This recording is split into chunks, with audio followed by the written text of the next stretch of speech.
আসসালামু আলাইকুম, কেমন আছে সবার?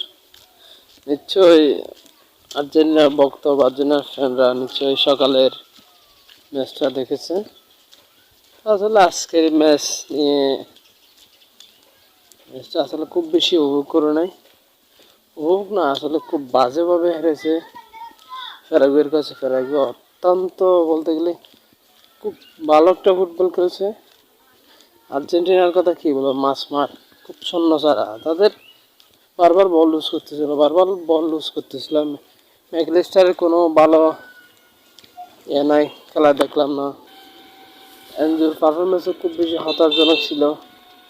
কী বলবো, মেসিকে খুব ভালোভাবে খুঁজে পাওয়া যায় না। মেসি দু একটা পাস দিছে, বাট এই না খুব বেশি যে আহামরি এরকম কোনো কিছু না।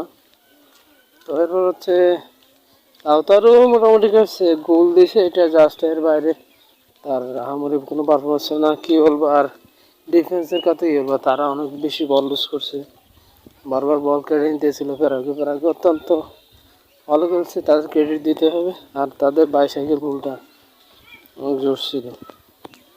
সবশেষে এটাই বলতে চাই, এখনও ওয়ার্ল্ড কাপ কোয়ালিফায়ার আর্জেন্টিনা এখনো 1 নম্বর আছে।